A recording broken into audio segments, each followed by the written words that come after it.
Friend, स्वागत है आपका अपने चैनल लास्ट क्लास में। आज की इस वीडियो में गणित के काफी महत्वपूर्ण 10 ऑब्जेक्टिव प्रश्न हम आपको बताएंगे।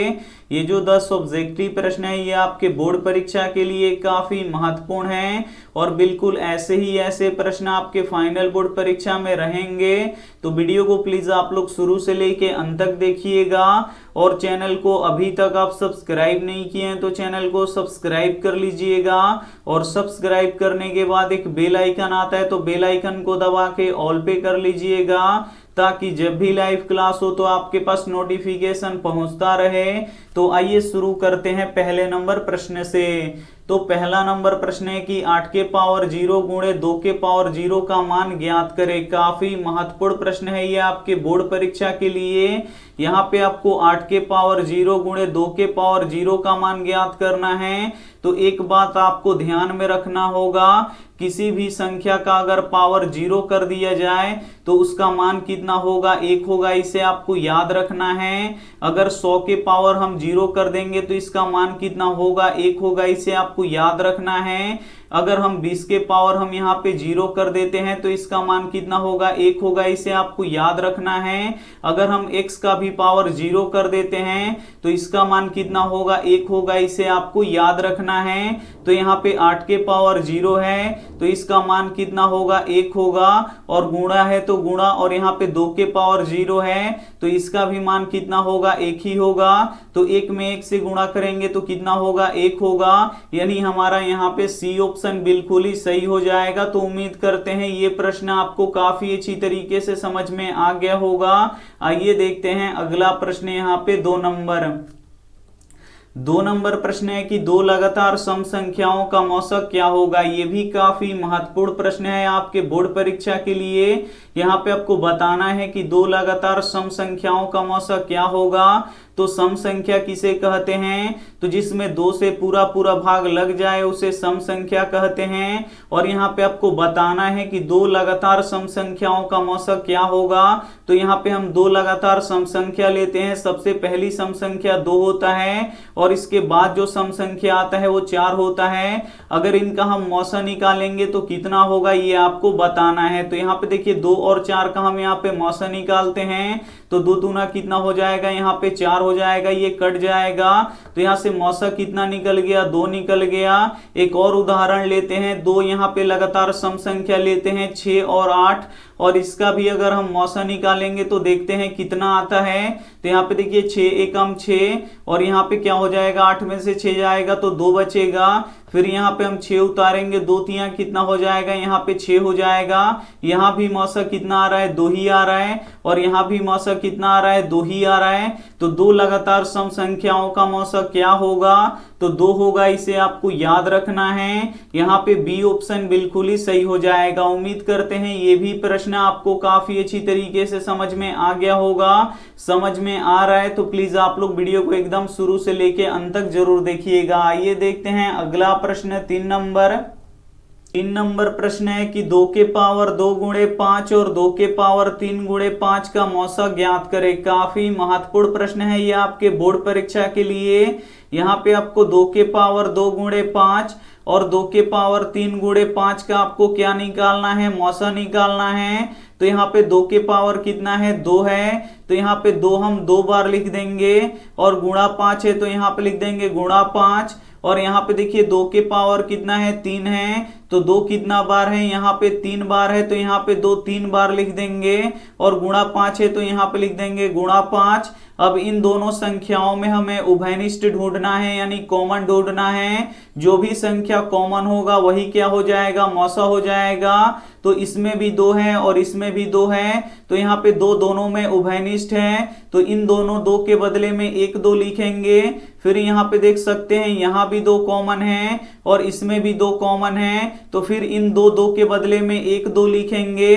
फिर यहाँ पे आप लोग देख सकते हैं 5 है और इसमें भी 5 है यानी 5 उभयनिष्ठ है, कॉमन है। तो इन 2 5 के बदले में यहाँ पे 1 5 लिखेंगे। यही आपका क्या हो जाएगा, मौसा हो जाएगा। तो यहाँ पे गुणा कर लीजिए, 2 दूना 4, 4 पचे कितना हो जाएगा 20 हो जाएगा, यानी हमारा मौसा कितना निकल गया 20 निकल गया। यहाँ पे ए ऑप्शन बिल्कुल ही सही हो जाएगा। आइए देखते हैं अगला प्रश्न 4 नंबर प्रश्न है कि निम्न में से कौन अभाज्य संख्या है। इसमें से आपको बताना है कि कौन अभाज्य संख्या है। तो अभाज्य संख्या किसे कहते हैं, तो जो एक और खुद के सिवा किसी अन्य संख्या से नहीं कटता है उसे अभाज्य संख्या कहते हैं। यहाँ पे एक संख्या लेते हैं 7, ये जो संख्या ये 1 से कटेगा और खुद 7 से कटेगा, ये अन्य किसी संख्या से नहीं कटेगा, तो 7 यहाँ पे अभाज्य संख्या हो जाएगा। एक संख्या लेते हैं हम यहाँ पे 8, ये जो संख्या ये 1 से कटेगा, 2 से कट जाएगा, फिर 4 से भी कटेगा और ये 8 से भी कटेगा, यानी 1 और 8 के सिवा ये 2 और 4 से कट रहा है, तो 8 यहाँ पे क्या हो जाएगा भाज्य संख्या हो जाएगा और 7 यहाँ पे क्या हो जाएगा अभाज्य संख्या हो जाएगा। तो यहाँ पे आपको समझ में आ गया होगा कि अभाज्य संख्या किसे कहते हैं। आइए यहाँ पे पहला नंबर ऑप्शन चेक करते हैं। तो पहला नंबर ऑप्शन है 15, तो 15 1 से भी कटेगा, 3 से भी कटेगा, 5 से भी कटेगा और 15 से भी कट जाएगा, तो 15 यहाँ पे भाज्य संख्या होगा। फिर हम यहाँ पे बी वाला ऑप्शन चेक करेंगे, तो बी ऑप्शन है 14, तो 14 1 से भी कटेगा, 2 से भी कट जाएगा, 7 से भी कट जाएगा, 14 से भी कट जाएगा, तो 14 भी क्या हो जाएगा ये भाज्य संख्या हो जाएगा। और यहाँ पे 13 देखिए, 13 1 से कटेगा और खुद 13 से कटेगा, ये अन्य किसी संख्या से नहीं कटेगा, तो 13 यहाँ पे क्या हो जाएगा अभाज्य संख्या हो जाएगा। यहाँ पे सी ऑप्शन बिल्कुल ही सही हो जाएगा। तो उम्मीद करते हैं ये सभी प्रश्न आपको काफी अच्छी तरीके से समझ में आ रहा होगा। समझ में आ रहा है तो प्लीज आप लोग वीडियो को एकदम शुरू से लेके अंत तक देखिएगा, और वीडियो को लाइक नहीं किए हैं तो प्लीज आप लोग वीडियो को लाइक भी कर दीजिएगा। आइए देखते हैं अगला प्रश्न 5 नंबर प्रश्न है कि 1.34 को परिमेय संख्या के रूप में लिखे। काफी महत्वपूर्ण प्रश्न है ये आपके बोर्ड परीक्षा के लिए। यहाँ पे आपको 1.34 को परिमेय संख्या के रूप में लिखना है। परिमेय संख्या किस रूप में रहता है, तो P बट्टा Q के रूप में रहता है, यानी बट्टा के रूप में इसको आपको क्या कर देना है लिख देना है। तो यहां से आपको दशमलव हटाना पड़ेगा, तो दशमलव 2 अंक के बाद है तो 100 से ऊपर गुणा करेंगे और 100 से नीचे गुणा करेंगे। तो 100 से जब 1.34 में गुणा करेंगे तो यहां से दशमलव हट जाएगा, तो जब हम गुणा करेंगे तो ऊपर हो जाएगा 134 और नीचे हो जाएगा हमारा 100। अब इसे 2 से कटा दीजिए, 2 छक 12 और 2 सते 14, और ये 2 से 100 कितना बार में कट जाएगा 50 बार में कट जाएगा, यानी कितना निकल गया हमारा यहाँ पे 67/50 निकल गया। तो 3.14 को हम परिमेय संख्या के रूप में लिख दिए 67/50, यानी यहाँ पे सी ऑप्शन बिल्कुल ही सही हो जाएगा। आइए देखते हैं अगला प्रश्न यहाँ पे 6 नंबर प्रश्न है कि रैखिक बहुपदों के शून्यकों की संख्या कितनी होती है। ए ऑप्शन है 1, बी ऑप्शन है 2, सी ऑप्शन है 3, डी ऑप्शन है 4। तो यहाँ पे आपको बताना है कि रैखिक बहुपदों के शून्यकों की संख्या कितनी होती है। तो 1 होती है, इसे आपको याद रखना है। यहाँ पे ए ऑप्शन बिल्कुल ही सही हो जाएगा। और द्विघात बहुपद के शून्यकों की संख्या कितनी होती है, 2 होती है, इसे आपको याद रखना है। और त्रिघात बहुपद के शून्यकों की संख्या कितना होता है, 3 होता है, तो इसे भी साथ में आपको याद रखना है। आइए देखते हैं अगला प्रश्न 7 नंबर प्रश्न है कि y इंटू 1/y प्लस 3 का मान ज्ञात करें। काफी महत्वपूर्ण प्रश्न है ये आपके बोर्ड परीक्षा के लिए। यहाँ पे आपको y इंटू 1/y प्लस 3 का आपको क्या करना है कि मान ज्ञात करना है। तो आपको क्या करना है कि इस y से इन दोनों में आपको क्या कर देना है, गुणा करा देना है। तो हम यहाँ पे गुणा करा देते हैं, y गुणे 1/y और प्लस यहाँ पे y में 3 से गुणा होगा तो क्या हो जाएगा, ये 3y हो जाएगा। तो यहाँ से देख सकते हैं, यहाँ से y कट जाएगा, तो यहाँ पे क्या बचेगा, 1 बचेगा और प्लस 3y बचेगा। यही हमारा क्या हो जाएगा, आंसर हो जाएगा। तो यहाँ पे बी ऑप्शन बिल्कुल ही सही हो जाएगा। तो उम्मीद करते हैं ये प्रश्न आपको काफी अच्छी तरीके से समझ में आ गया होगा। आइए देखते हैं अगला प्रश्न यहाँ पे 8 नंबर प्रश्न है कि रैखिक बहुपद x-3 के शून्य ज्ञात करें। काफी महत्वपूर्ण प्रश्न है ये आपके बोर्ड परीक्षा के लिए। यहाँ पे आपको रैखिक बहुपद x-3 के शून्य ज्ञात करना है। तो यहाँ पे लिख देंगे x माइनस 3 और इसका शून्यक निकालना है तो बराबर के उधर आपको 0 लिखना पड़ेगा और यहाँ से आपको x का मान निकाल देना है। जो आपका x का मान आएगा वही आपका शून्यक हो जाएगा। तो यहाँ पे देखिए -3 है, जब ये बराबर के उधर जाएगा तो क्या हो जाएगा, +3 हो जाएगा। तो x बराबर क्या हो जाएगा, ये +3 हो जाएगा, यही इसका क्या हो जाएगा, शून्यक हो जाएगा। यानी हमारा यहाँ पे सी ऑप्शन बिल्कुल ही सही हो जाएगा। आइए देखते हैं अगला प्रश्न 9 नंबर प्रश्न है, यदि अल्फा और बीटा द्विघात बहुपद x² प्लस 2x प्लस 3 के मूल हो तो 1/अल्फा प्लस 1/बीटा का मान ज्ञात करें। काफी महत्वपूर्ण प्रश्न है ये आपके बोर्ड परीक्षा के लिए। यहाँ पे आपको 1/अल्फा प्लस 1/बीटा का मान आपको ज्ञात करना है। तो 1/अल्फा प्लस 1/बीटा का फॉर्मूला क्या होता है, तो -b/c होता है। इसे आपको याद रखना है। अगर आपको याद नहीं है तो प्लीज आप लोग इसे नोटबुक पे लिख के जरूर याद कर लीजिएगा।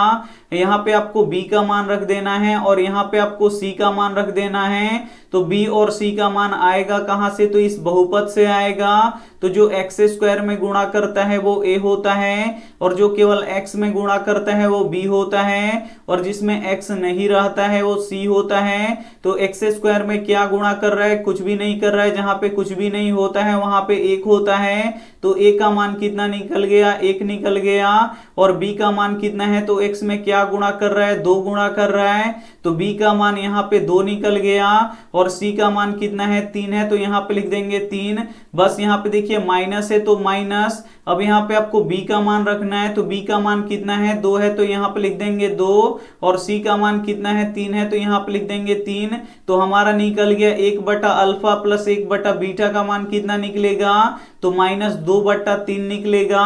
यानी हमारा यहाँ पे बी ऑप्शन बिल्कुल ही सही हो जाएगा। आइए देखते हैं अगला प्रश्न 10 नंबर प्रश्न है कि द्विघात बहुपद x² माइनस 5x प्लस 4 बराबर 0 का विविध कर ज्ञात करें। काफी महत्वपूर्ण प्रश्न है ये आपके बोर्ड परीक्षा के लिए।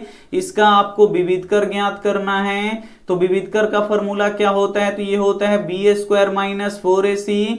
बस यहाँ पे आपको b का मान रख देना है और यहाँ पे आपको a का मान रख देना है और यहाँ पे आपको c का मान रख देना है।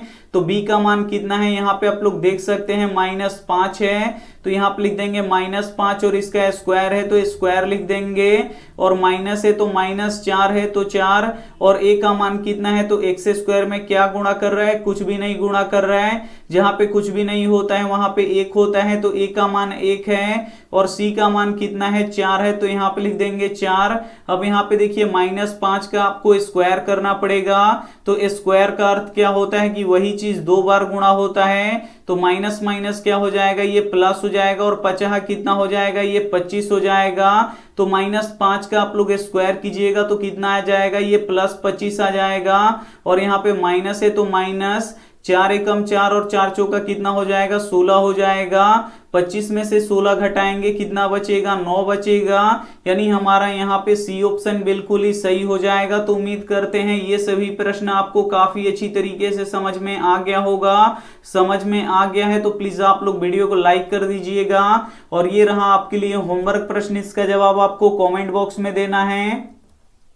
यहाँ पे आपका होमवर्क प्रश्न है कि द्विघात बहुपद 2x² माइनस 4x प्लस 3 बराबर 0 का विविध कर ज्ञात करें। इसका विविध कर निकाल के आपको क्या करना है, हमें कमेंट बॉक्स में बताना है। हम आपके कमेंट बॉक्स का रिप्लाई जरूर देंगे अगर आप कमेंट कीजिएगा तो। वीडियो को लाइक नहीं किया तो प्लीज आप लोग वीडियो को लाइक कर दीजिएगा।